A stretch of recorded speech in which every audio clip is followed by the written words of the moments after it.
There are stories that chill the soul not through their brutality, but through the treachery of deception hidden beneath a mask of love and care. Stories where the closest person, the one entrusted with a child's life and well-being, becomes the source of their suffering.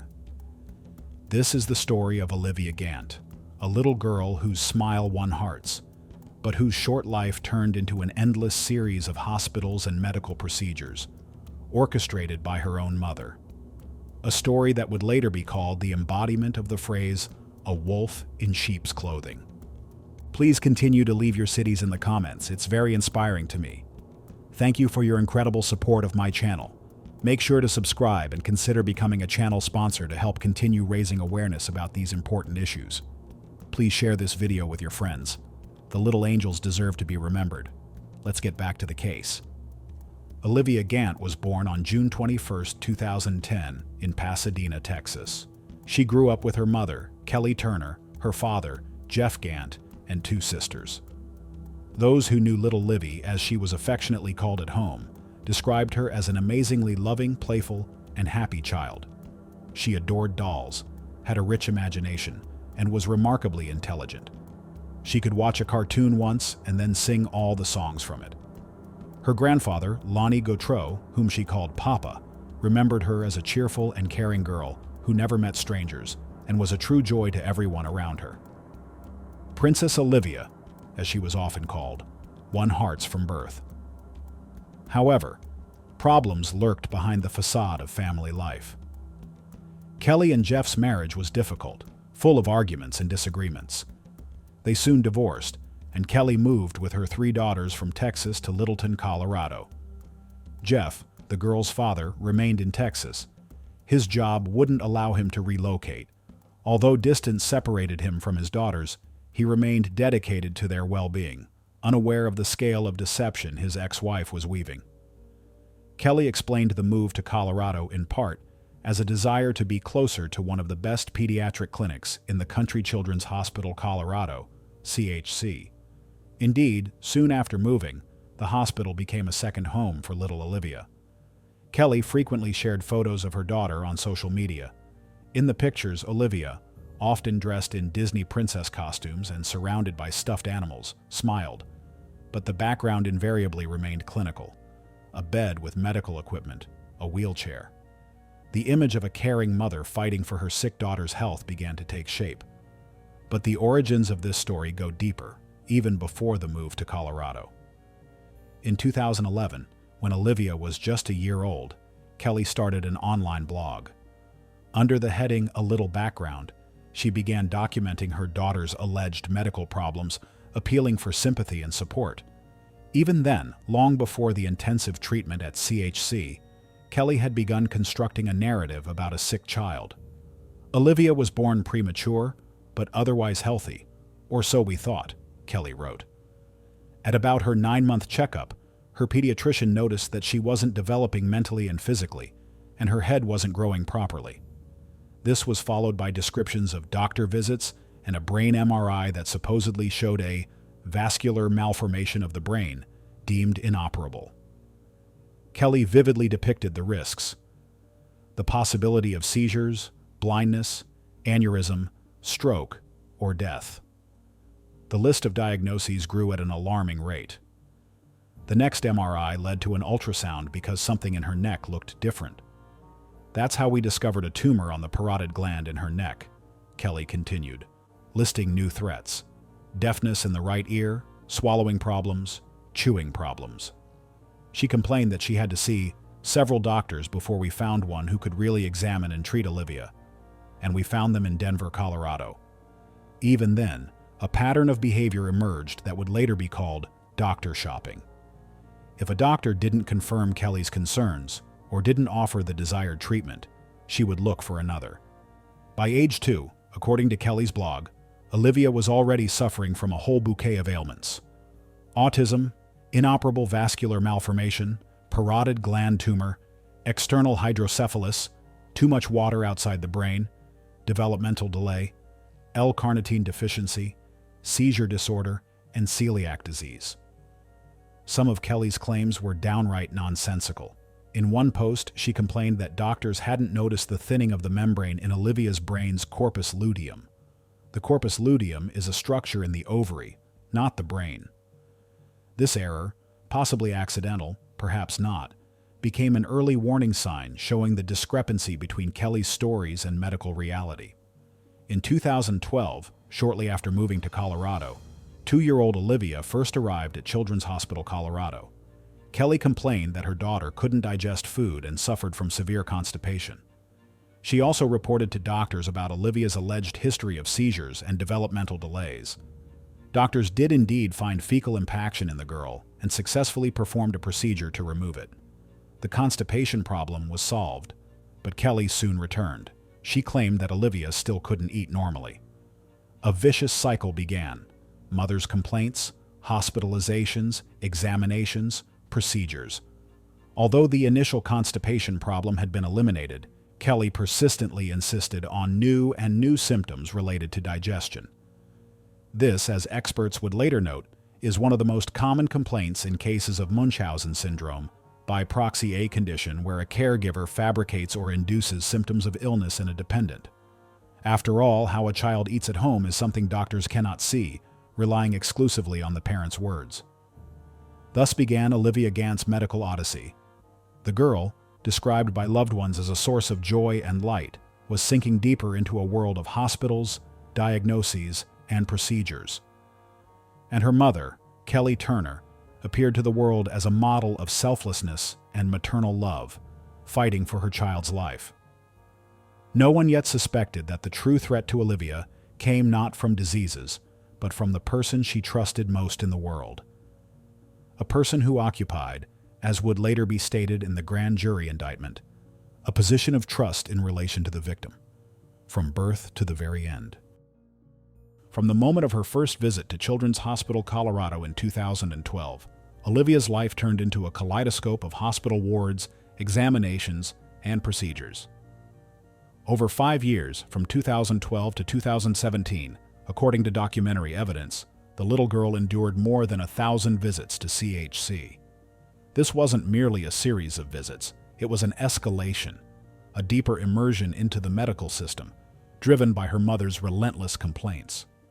Although the initial constipation problem had been resolved back in 2012, Kelly Turner continued to claim that Olivia couldn't eat normally. In September 2014, Olivia was hospitalized for the 3rd time due to constipation, and by November 2014, based on Kelly's statements about ongoing digestive problems, doctors took a serious step. 4-year-old Olivia underwent an ileostomy surgery. Her small intestine was redirected to bypass the large intestine, and waste was expelled through a small opening in her abdomen into a special bag-and-ostomy bag. After the surgery, the constipation problem did improve. But for Kelly, this wasn't a solution. She immediately claimed that now Olivia refused to eat. In response, doctors inserted a nasogastric tube for the girl A tube through her nose for feeding. This was a temporary measure.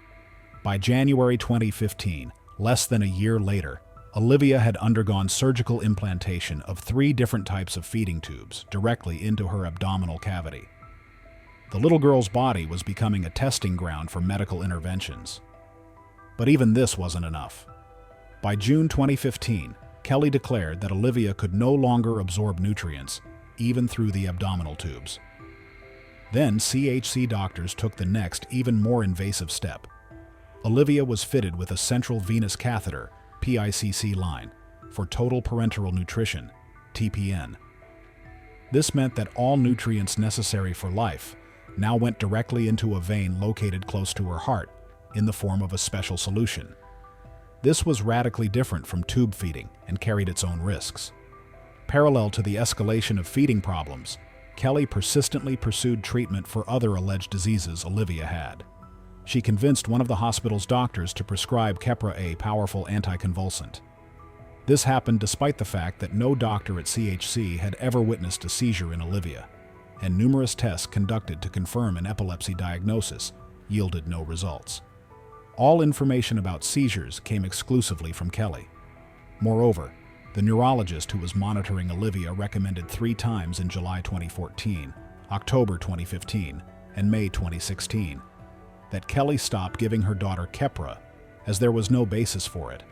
The drug is not approved for widespread use in children and has serious side effects, including fatigue, aggression, decreased appetite, irritability, drowsiness, and general weakness. But Kelly ignored the doctor's recommendations each time and continued giving her daughter the unnecessary medication. While Kelly was convincing doctors of Olivia's inability to feed herself, the girl herself was undergoing intensive feeding therapy with a specialist and occupational therapist named Jackie. And the therapy was yielding brilliant results. Jackie later testified that Olivia successfully graduated from the program, learning to eat age-appropriate food. She had no problems with swallowing or food tolerance. According to the therapist, Olivia completed therapy without any difficulties and no longer needed it. However, the successes in therapy had no effect on Kelly's narratives. In July 2015, she took a shocking new step.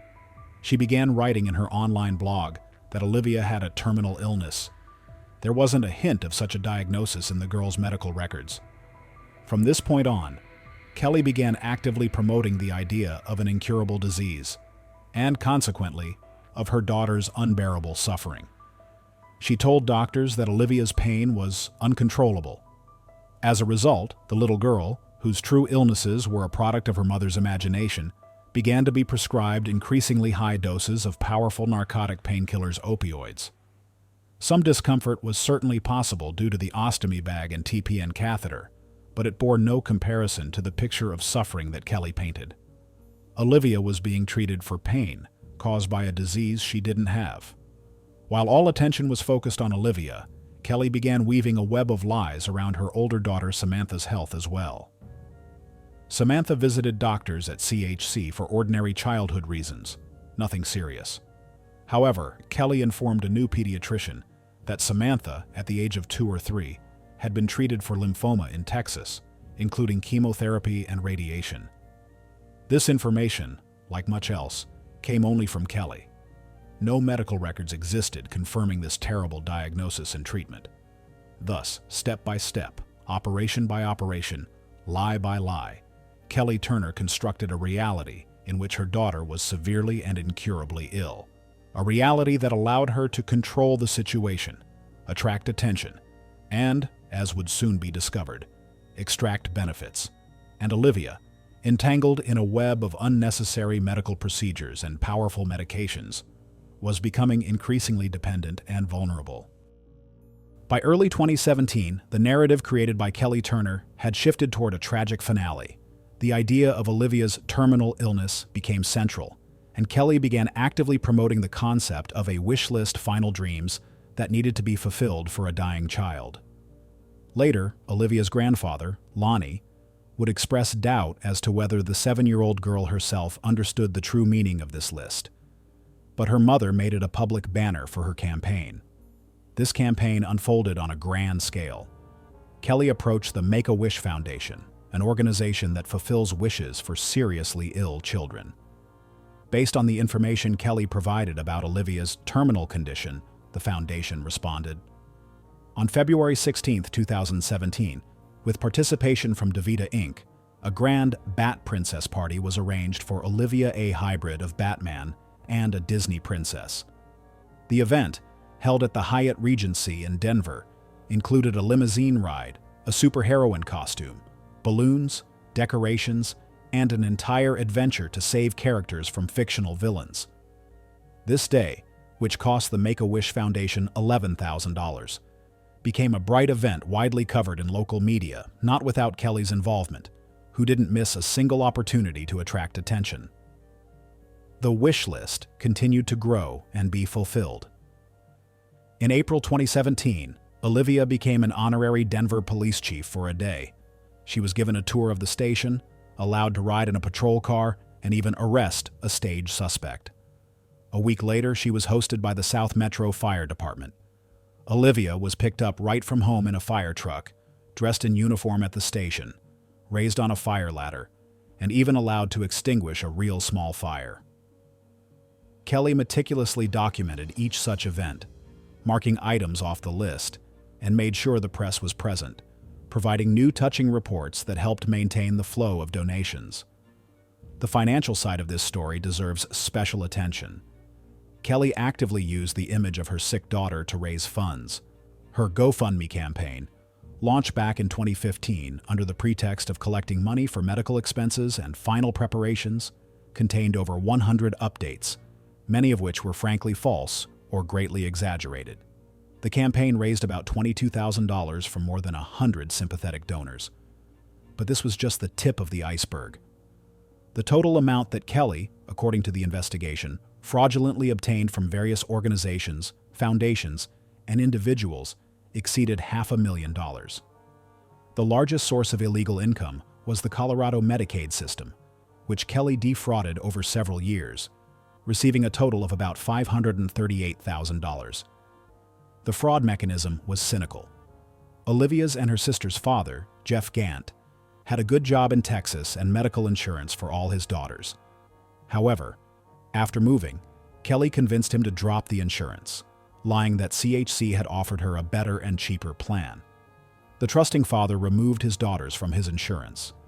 After this, in July 2013, Kelly applied for government assistance, indicating that she was divorced, using a fake Social Security number, and claiming that Jeff was an absent father, refusing to provide insurance for the children. She became eligible for Medicaid, TNF, food stamps, and other benefits. Later, in November 2013, she filed a new application, stating that she was married to Jeff, but he was unemployed and living with her and the girls. She began receiving benefits for him as well. All this time, Jeff continued to work at the same company in Texas, had a stable income, and was fully focused on supporting his daughters. Every 2 weeks, he kept only $300 for personal expenses and transferred the rest, about $1,800, to Kelly's account. He had no idea that his name was being used to defraud the state. Kelly's fraud extended even to the funeral home and Seven Stones Cemetery that handled Olivia's funeral arrangements. She remained owing them more than $5,400. While Kelly was spinning financial intrigues and organizing touching events for the wish list, medical interventions continued. In March 2017, Olivia underwent her final operation. She had a tube implanted in her bladder, diverting urine through the abdominal wall. Around the same time, on March 24th, Kelly first asked doctors to enter a "do not resuscitate" DNR order in Olivia's chart in case of cardiac arrest. She also requested that naloxone, an antidote for opioid overdose, not be administered if Olivia's breathing stopped due to the high doses of narcotics she was receiving. In late March, during another of Olivia's hospitalizations, the medical team noticed something strange. The amount of stool collecting in Olivia's ileostomy bag didn't match the records in her chart. This was important, as stool volume served as an indicator of intestinal function. Suspicions arose. Doctors decided to establish 24-hour surveillance of Olivia. A special observer was assigned to her room. The result was striking. The amount of stool in the bag increased significantly and returned to normal. Doctors couldn't say with certainty whether the improvement occurred on its own, whether medications helped, or whether the constant presence of an observer simply prevented someone from manipulating the bag's contents or the chart records. Kelly, however, was extremely displeased with the monitor's installation. She protested, claiming she was being punished and suspected of being a bad mother. Literally the day after the monitor incident on March 29th, Kelly declared her desire to transfer Olivia to home hospice. Meanwhile, Olivia herself, despite her severe artificially created condition, continued to be a child. She even became a sort of face for Children's Hospital Colorado. She appeared in promotional brochures for the hospital, and a video featuring her baking a cake with another girl was used for fundraising at a hospital charity event. "Buy my cake to help children," Olivia said from the screen. The hospital, considered one of the best in the country and positioning itself as a leader in recognizing child abuse, unwittingly used the image of its little patient, not noticing or ignoring the alarming signals that were already beginning to come from its own staff. Summer 2017 became Olivia Gant's last. On July 11th, 3 weeks after her 7th birthday, she was once again hospitalized at Children's Hospital Colorado. This time, the reason was an infection related to one of the numerous tubes implanted in her body. But this hospitalization triggered a chain of events that led to irreversible consequences. It was during this hospital stay that more and more medical workers began to raise alarms, expressing concerns about possible medical abuse by Kelly. Doctors noticed Olivia's paradoxical reaction to painkillers. Dr. Seth Eisendorfer noted that the girl would start screaming in pain about 20 minutes after receiving a dose of hydromorphone. This indicated possible development of opioid-induced hyperalgesia, a condition where prolonged use of opioids paradoxically increases sensitivity to pain. Against this backdrop, Kelly's request for a do not resuscitate DNR order, first voiced in March, took on a new, sinister resonance. Dr. Thomas Walker, the pediatric gastroenterologist monitoring Olivia, categorically refused to extend the DNR. He expressed his concerns in the medical record, writing that the care provided by the hospital might be exacerbating Olivia's condition rather than improving it. He saw no terminal illness in the girl that would justify refusing resuscitation.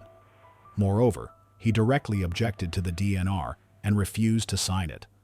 Instead, Dr. Walker requested a consultation with the hospital's ethics committee. This launched a series of 3 ethics meetings held between July 12th and August 1st, 2017. The atmosphere was tense. Some doctors and nurses openly expressed doubts about Kelly's ability to make decisions in Olivia's best interests. Words were spoken that her behavior doesn't seem right, that it's not like other parents in similar situations. Nurses who knew Olivia were concerned about the decision to transfer her to hospice, seeing that the girl had become more active and sociable after reducing doses of sedative medications. They approached management, but their concerns, based on intuition and experience, were shattered by the demand for concrete evidence. As one floor manager would later say, the Child Advocacy Program, CAP team, responded, "We can't report a feeling. What evidence do you have? We need to have something to justify a report. Otherwise, we can't make it." During the final ethics meeting on August 1st, the possibility of medical child abuse was discussed among team members. However, as documented, the initial conclusion stated that Olivia's case was not typical of medical abuse. The committee, relying partly on information provided by Kelly herself, ultimately sided with her, recognizing her right to make decisions about her daughter's fate. Olivia's father, Jeff Gant, was also questioned by phone, and according to records, he supported the DNR decision. Since Dr. Walker maintained his opinion, Olivia's care was transferred to another doctor, Dr. Gillian Cotter, who was willing to sign the DNR order. But Kelly went further. She demanded that Olivia's parenteral nutrition, TPN, the life-essential solution that provided her with all nutrients through a vein, be discontinued.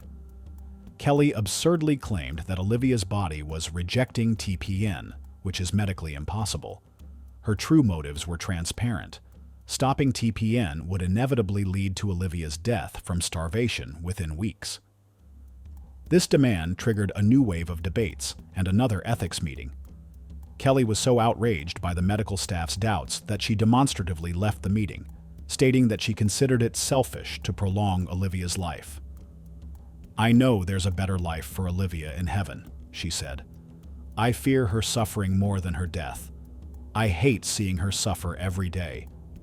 She justified her DNR decision with the words, "If Olivia dies while we're changing opioids, then it's time for God to take her home, and I'm not going to interfere with that. I won't watch my child die while you pound on her chest or stick a tube down her throat." Despite objections from some staff members, the ethics committee again sided with the mother. It was decided to grant Kelly's request to discontinue TPN and transfer Olivia to hospice for palliative care effectively, to die. Medical workers who disagreed with this decision could have used the conscientious objection policy and filed a report to an internal social worker or the child protection team for referral to external services. But no one did. The internal investigation system adopted by the hospital failed. On August 1st, 2017, Dr. Gillian Cotter signed the documents for Olivia's discharge to Denver Hospice. She would later note that she personally disagreed with Kelly's decision, but believed that the hospital had conducted due diligence, ensuring the mother's legal capacity to make decisions and the absence of law violations. This document essentially became a death sentence for Olivia. Olivia herself, unaware of her fate, was glad to leave the hospital. She was told she was going to a place where it won't hurt anymore. In a video recorded during transport, she can be seen dressed in purple pajamas, cheerfully singing Hakuna Matata from The Lion King. No worries for the rest of your days. The hospice nurse would later write, "She is not aware that the cessation of nutrition will inevitably lead to her death." In hospice, Olivia was surrounded by pretended care. She continued to receive powerful painkillers, but was completely deprived of nutrition. The only food was juice from melted fruit ice that moistened her lips with a sponge. Initially, she was in good spirits, but as her body began to waste away from hunger, her condition worsened. During one visit, her grandfather Lonnie Gautreau saw a glimpse of the former Livy. "I took her little hand. She opened her eyes," he later recalled. "Despite all those strong narcotics, she recognized me and said, 'Papa, I'm hungry.'" These words would haunt him for the rest of his days. The little girl, who had been convinced of an incurable illness, was dying of starvation and was aware of it. For 19 days, Kelly Turner watched her daughter fade away. On August 20th, 2017, Olivia Gant's heart stopped. The official cause of death was listed as intestinal failure as a complication of multiple diseases. The web of lies had achieved its goal. More than a year had passed since Olivia Gant's death. Her story, full of touching moments and public sympathy, seemed to have concluded with a tragic but understandable ending: death from a rare and severe illness. But beneath the ashes of this story, embers of doubt smoldered, and the spark that reignited the flame of investigation came from where it was least expected, from concern for the health of Olivia's older sister. In October 2018, Kelly Turner brought her older daughter, referred to in some sources as Samantha, to see a new pediatrician, Dr. Courtney Centuchi, as their previous doctor had retired. According to Kelly, the reason for the visit was her daughter's complaints of bone pain. During the conversation, Kelly casually mentioned that the girl had been treated for lymphoma in early childhood, back in Texas, undergoing chemotherapy and radiation. This information alarmed Dr. Centuchi. She noticed no scars on the girl that typically remain after procedures associated with cancer treatment, such as the installation of ports for chemotherapy.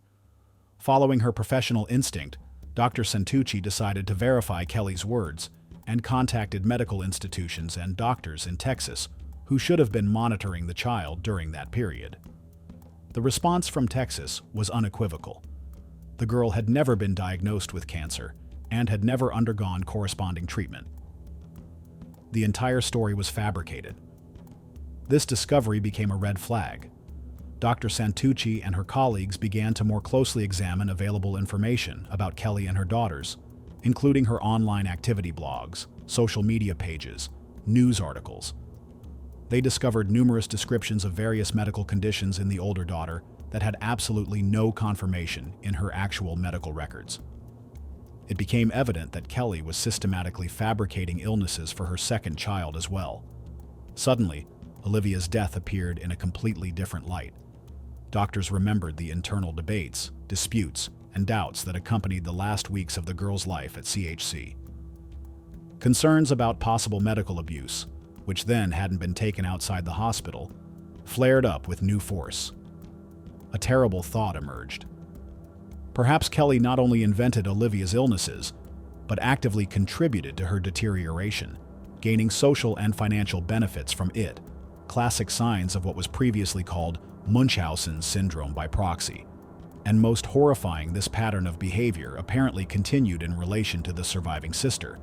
Dr. Centuchi did what her duty and the law required.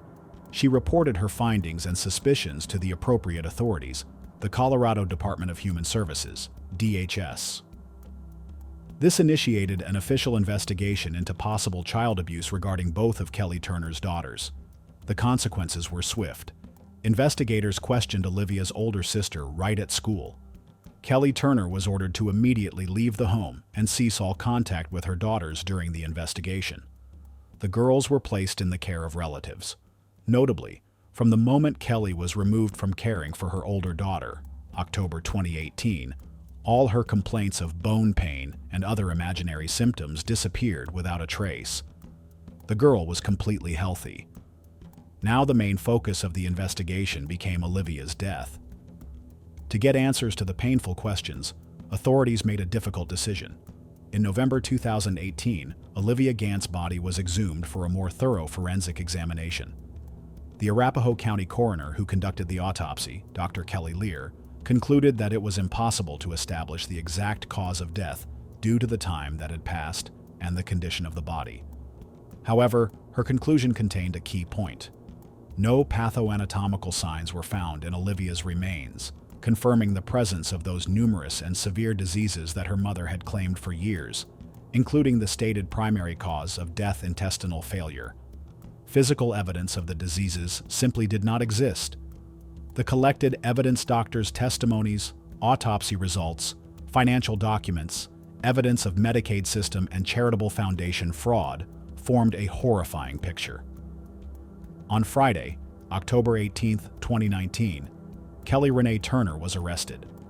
She was charged with 13 criminal counts, including 2 counts of first-degree murder, child abuse resulting in death, numerous episodes of theft and fraud in especially large amounts, attempted influence of a public servant, and forgery of documents. During interrogations, Kelly denied her guilt. However, at one point, while answering investigators' questions, she did something strange. Without any prompting from the interrogators, she herself brought up Munchausen syndrome by proxy. "That was never my case, not at all, not one bit," she declared. This unmotivated mention of a rare psychological disorder only strengthened the investigation's suspicions. The puzzle was slowly but surely coming together. The trial of Kelly Turner promised to be long and complex. The first-degree murder charges implied the possibility of life imprisonment. However, a few weeks before the trial was to begin, in January 2022, an unexpected development occurred. Kelly Turner agreed to a plea deal. As part of this deal, she pleaded guilty to 3 counts: child abuse resulting in death by negligence. This was a softened formulation of the original charge of intentional causing of death, theft in an especially large amount from $100,000 to $1 million, and charity fraud. In exchange for this plea, the prosecution dropped the most serious charges, 2 counts of first-degree murder. On February 9, 2022, District Court Judge Patricia Herron delivered the sentence. She sentenced Kelly Turner to 16 years in prison for child abuse resulting in death. This was the maximum possible term for this article within the plea deal. Additionally, Turner received 13 years for theft and fraud, but this term was to be served concurrently with the first. Thus, the actual imprisonment term was 16 years. During the sentencing, Kelly Turner was noticeably emotional, but declined to make a final statement. Judge Herron took one more important step. She issued a special order prohibiting Kelly Turner from financially profiting in any way from the story of her daughter's death in the future, whether through selling film rights, writing a book, consulting, or any other means. Mrs. Turner will not and cannot for the rest of her life derive any further financial benefit from this case or facts related to this case, the order stated. The case of Olivia Gant once again drew attention to a rare and frightening phenomenon, Munchausen syndrome by proxy, which is now officially classified as factitious disorder imposed on another. Judge Herron described it as a horrible, perverse condition that, if not detected, can lead to exactly what happened here: the death of a small child. Chief Deputy District Attorney Christopher Gallo called such crimes the most insidious a person can commit, noting that they are also the hardest to prosecute and prove. The difficulty in detecting such cases lies in the fact that the perpetrators often appear completely normal, caring, and convincing. They can manipulate doctors, relatives, and the public for years. As Kelly Turner's case showed, many of them possess certain medical knowledge, allowing them to skillfully fabricate symptoms and circumvent suspicions. Often, the primary motive is not financial gain, although it may be present, as in Kelly's case, but a pathological need for attention, sympathy, and control. Treatment of such disorders is extremely difficult, as the guilty usually deny their actions and don't consider themselves ill. Parallel to the criminal process, a civil case was developing. Olivia's grandfather, Lonnie Gautreaux, filed a lawsuit against Children's Hospital Colorado, demanding compensation of $25 million. He accused the hospital of negligence and inability to protect Olivia despite numerous warning signs and direct concerns from its own staff. All the signs were there to protect her life. We entrusted the hospital and doctors with the care of this child. They sent the child to hospice to die of starvation, he stated. The lawsuit was settled out of court on confidential terms even before its official filing.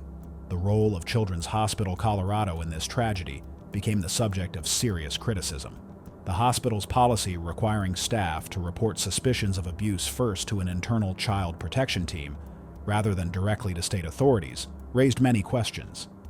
Critics pointed out that such a system could create a conflict of interest and hinder timely intervention, especially in cases where the child, like Olivia, is the face of the hospital and used in its marketing materials. The hospital itself declined detailed comments on Olivia's case, citing patient confidentiality laws, HIPAA, and the ongoing criminal proceedings, limiting itself to a general statement about the complexity of the case. For Olivia's two surviving sisters, the story, fortunately, had a different development. After Kelly was removed from raising them, they were placed in the care of relatives, the younger one with her grandparents, the older one already an adult. Both girls are absolutely healthy and showed no signs of the diseases their mother had attributed to them. Olivia's tragic fate, in essence, saved her older sister from repeating the same nightmare. The case of Olivia Gant caused wide public resonance. It was actively discussed in the media, became the subject of numerous documentary videos on YouTube and true crime podcasts. The story sparked heated debates about the role of medical workers in preventing child abuse, the effectiveness of mandatory reporting laws, and the need for better recognition of Munchausen syndrome by proxy. It was often compared to other high-profile cases of this kind, such as the story of Gypsy Rose Blanchard. The online obituary page for Olivia on the funeral home's website turned into a kind of forum where hundreds of people left comments expressing grief for the girl and anger toward her mother.